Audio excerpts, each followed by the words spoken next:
Behind the polished surface of Hollywood, beneath the red carpets and the photo ops, there's always another story simmering, one that usually begins with ambition, loyalty, and friendship, and ends with resentment, lawsuits, and silence. The film It Ends With Us was supposed to be a moment of triumph for everyone involved.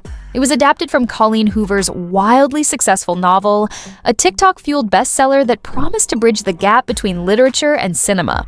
It was directed by actor and filmmaker Justin Baldoni, who had earned a reputation for creating thoughtful, emotional stories. It starred Blake Lively, one of the most recognizable names in Hollywood, and it carried the full weight of a fan base that had built the book into a phenomenon.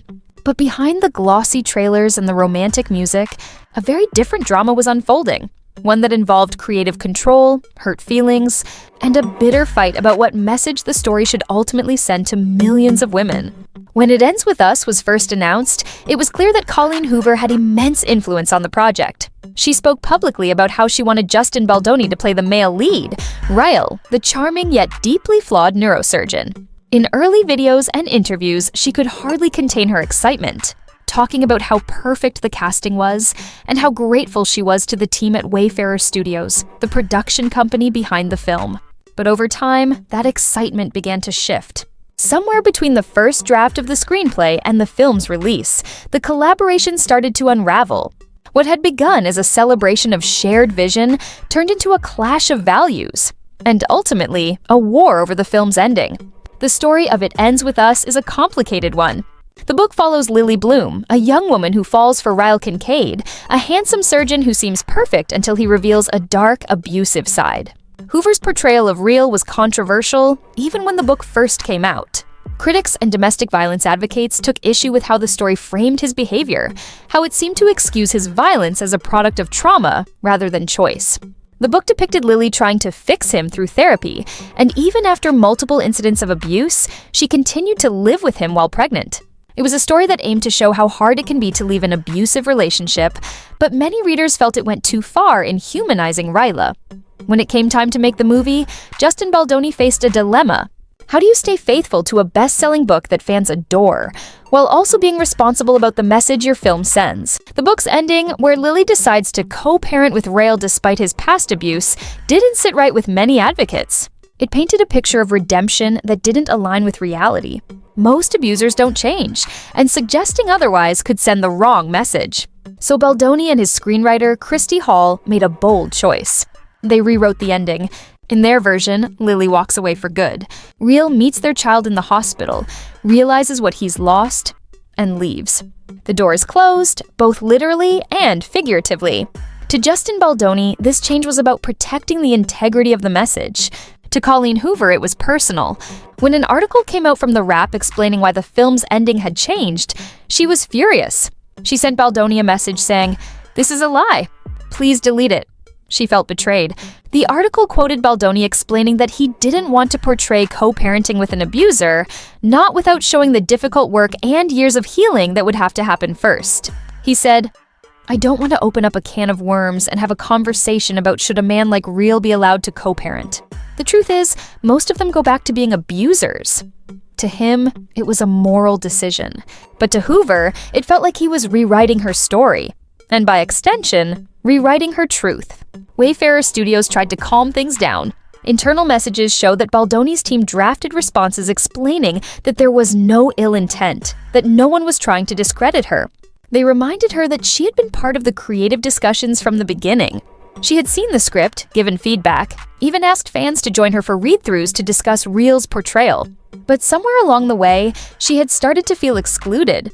In her messages, she said she felt on an island, that the men involved were protecting their images while she was taking all the hate online.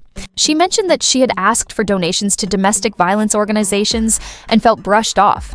She complained about how her name was being used and how she was portrayed in interviews. It was clear that what had started as a disagreement about creative choices had become deeply personal. For Justin, the decision to change the ending wasn't about ego or control. It was about responsibility. He had been consulting with domestic violence experts throughout production. They had warned him that showing a character like Ryle co-parenting could be dangerous. It could give the impression that abusers can easily reform, that therapy or apologies are enough to fix what's been broken. That's not how it works in real life. And so, he made the call to end Rila's story at the hospital, to let Lily and her child have peace. But in doing so, he also destroyed any possibility of a sequel. And that, it seems, is where the real fight began. Colleen Hoover had plans for the sequel. Her second book, It Starts With Us, picks up where the first left off, exploring the complexities of co-parenting with Real, while falling in love again with Atlas, Lily's childhood sweetheart. It's a story about moving forward while dealing with the consequences of the past. But because the film's ending removed Real entirely, that sequel couldn't logically exist. The narrative bridge was gone. To make It Starts With Us, they would have to rewrite the movie's entire ending or pretend it never happened. For Hoover and for Blake Lively, who had become personally invested in the project, that was unacceptable. What makes all of this even more complicated is that Hoover's view of her own story seems to have changed over time. In her early interviews, she admitted that once she sold the film rights, she understood the studio had creative control. But as the movie became a massive box office hit, she appeared to want that control back. Maybe it was because of the criticism she received online. Maybe it was because the story had become bigger than she ever imagined.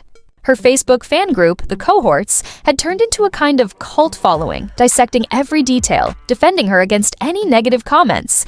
The more fans attacked the movie's changes, the more Hoover seemed to agree with them. She began positioning herself as the one wronged by Hollywood, the author whose story had been twisted without her blessing. But the truth, according to the newly unsealed text messages, tells a different story. She had seen the script. She had given notes. She had even expressed concern that Ryle not be portrayed too sympathetically. Yet when the final cut came out, she felt betrayed.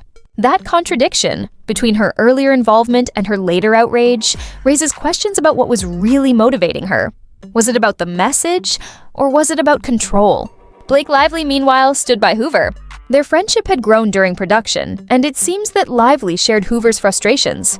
There were whispers that Blake wanted to direct the sequel herself, to take the story into her own hands. Interviews surfaced where she and Hoover talked about working together again, about taking the rights back and doing it their way. It painted a picture of two powerful women reclaiming their narrative, but also of two people unwilling to accept creative compromise. From the outside, it's easy to see why this blew up. It Ends With Us was a hit, grossing over $300 million worldwide. But instead of celebrating, the creative team was imploding. Accusations were flying about who leaked what, who deleted what, who lied to whom. Wayfarer Studios was trying to hold the line, insisting that no one had smeared Hoover, that the narrative about harassment or sabotage was false. They said it was all about the sequel. And based on everything that's come out since, that might be the most honest answer. Because in Hollywood, sequels aren't just stories, they're investments. They're marketing opportunities, career lifelines, and ego boosters. When you control the sequel, you control the franchise. You control the future. And when Justin Baldoni's edit cut off Real's story, he wasn't just closing a chapter. He was closing the door on that franchise. It's not hard to imagine why Hoover and Lively would be furious. But here's where things get interesting. Baldoni's reasoning was rooted in real-world research. Domestic violence experts told him that statistically, abusers rarely change. Portraying Ryle as redeemed, or even as a functioning co-parent, would distort that truth. In other words, he wasn't just making a creative choice, he was making an ethical one. And in doing so, he set off a chain reaction that no one saw coming. The more Hoover pushed back, the more defensive Wayfarer became. They pointed to receipts, texts, emails, and statements proving she had been part of every major decision. They tried to de-escalate, to explain that no one was attacking her. But by then, public opinion was already shifting. Fans took sides. Some saw Baldoni as a hero for prioritizing survivors. Others saw him as a manipulative filmmaker who stole Hoover's story. And caught in the middle was the film itself. A project that had started with so much promise and ended in bitterness. What's clear is that this wasn't just a disagreement about one scene. It was about power. Who gets to decide how a story about abuse should be told? Who owns that narrative? And whose reputation comes first when the backlash begins? In the end, It Ends With Us didn't just tell a story about leaving an abusive relationship. It became one, an allegory for control, gaslighting, and misplaced loyalty played out behind studio doors. Everyone wanted to be seen as the hero. Everyone thought they were protecting the message. But as the dust settled, one truth became painfully clear. The film may have ended with Lily walking away, but off-screen, no one really did, as the months went on. What began as creative disagreements turned into quiet, legal maneuvering. Meetings that once had the warmth of collaboration started to feel more like interrogations. Emails were screened by publicists before being sent. Every statement was carefully worded, every social post calculated. On the surface, everyone remained professional, smiling at premieres, and praising one another in interviews. But those who were close to the production could feel the tension radiating beneath the polite surface. Hollywood has always been good at pretending everything is fine right up until it explodes, and this was no different. Behind the scenes, Colleen Hoover began seeking legal advice about her rights over the story. She couldn't undo the original contract. Film rights are notoriously one-sided once sold, but she could challenge certain uses of her name, her image, or her creative authority. She argued that interviews and promotional materials had misrepresented her level of involvement. She wanted to correct the record, but others in the production interpreted that as a power grab, an attempt to rewrite history after the fact. Wayfarer Studios lawyers countered that every major creative decision had gone through her. They had. Email threads showing her feedback on character arcs and approval on several script revisions. Still, in Hollywood, facts rarely matter more than perception. And perception was turning sharply in Hoover's favor. Her fans, the cohorts, as they proudly called themselves, were an army online. They flooded comment sections defending her, attacking Baldoni, and accusing the studio of erasing her voice. They demanded justice for their favorite author. What had once been a marketing dream was now a PR nightmare. Baldoni's team tried to issue statements of unity, but they only made things worse. Every time he spoke about the film's message, or the ending, the internet dissected his words like evidence. And Blake Lively's silence spoke volumes. She didn't publicly criticize Baldoni, but she also didn't defend him. Insiders claimed she felt caught between her loyalty to Hoover and her professional respect for Baldoni. She had championed the film for years and was proud of her performance, but she reportedly felt blindsided by how the narrative shifted during post-production. She wanted the story to feel authentic, grounded, and hopeful. Instead, she was watching it become a battleground. There's a strange irony to all of it. It Ends With Us was meant to shine a light on the painful realities of domestic violence and the courage it takes to walk away. But in the aftermath, it became a story about people who couldn't. No one wanted to be the villain, yet everyone played their part in deepening the divide. The longer the tension dragged on, the more personal it became. Hoover allegedly felt used by Hollywood. Baldoni felt misrepresented by the press. Lively felt unheard in the editing room.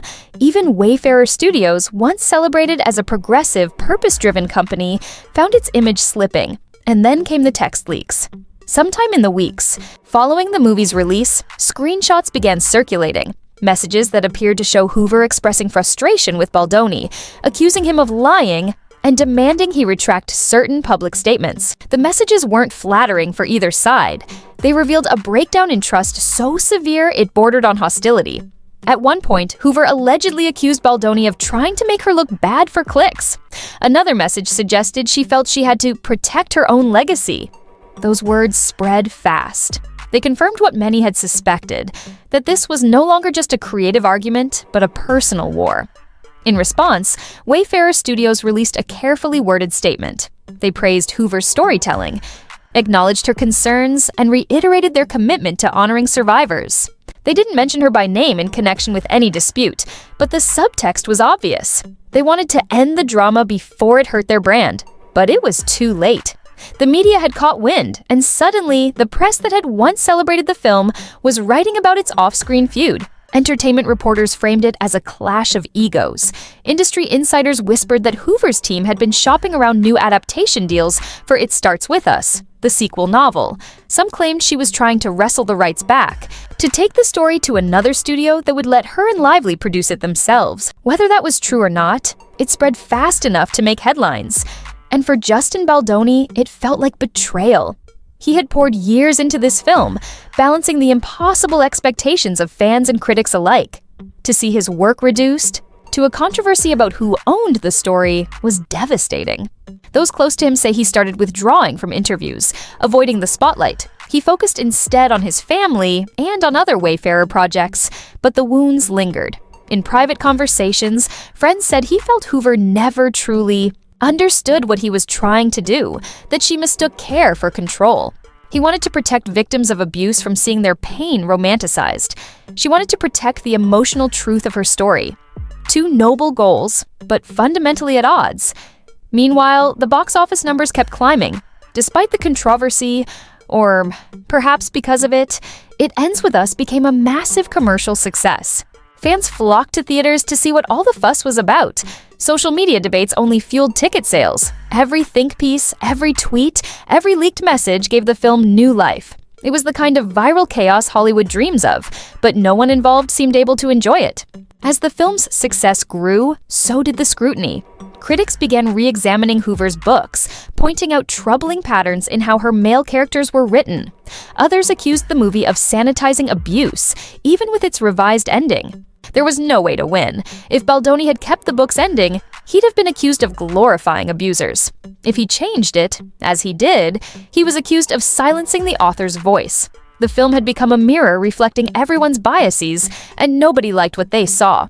The turning point came when Hoover's attorney sent what insiders describe as a cease and clarify letter. It wasn't a lawsuit, but it was a warning shot. It demanded that certain media outlets retract or correct stories, implying Hoover approved of the final cut. It asked that Wayfarer Studios stop using her likeness in promotional content without explicit permission. For the studio, it was a wake-up call. They had to tread carefully. They could win the box office but lose the court of public opinion. And in Hollywood, that's the one that matters most. The ripple effects reached beyond the main players. Crew members began sharing their own experiences, some defending Baldoni as a passionate, respectful leader, others quietly admitting that the atmosphere had grown tense toward the end. Publicists scrambled to keep things quiet. One person who worked in marketing said the campaign had to be adjusted mid-launch, cutting certain quotes from Hoover and replacing them with generic text about the power of storytelling. It was subtle, but it was damage control in real time. Through it all, Blake Lively remained a mystery. She posted photos from the film's set on social media with neutral captions, focusing on her costumes and the aesthetic rather than the drama. But those close to her say she felt deeply conflicted. She had put her heart into playing Lily Bloom, a role that demanded emotional vulnerability and empathy. Watching the project she believed in become a lightning rod for controversy reportedly broke her spirit. There were whispers that she, too, wanted to step behind the camera for the sequel. Not out of ego, but to make sure the story stayed true to what she and Hoover envisioned. Hollywood insiders started calling it the empathy war, a story about who gets to define compassion, who gets to decide what healing looks like. On one side, a filmmaker driven by ethics and advocacy. On the other, an author and actress determined to protect emotional authenticity. And caught between them was the audience, left wondering what version of truth they were supposed to believe. As weeks turned into months, the drama cooled, but never truly faded. Fans still debate whether Baldoni did the right thing. Some argue he made the story safer for survivors, that he turned it into a message of empowerment. Others insist he stripped away its raw complexity, that he turned a messy human story into a moral lesson. Both views hold weight, and maybe that's why this conflict struck such a nerve. It wasn't just about one movie.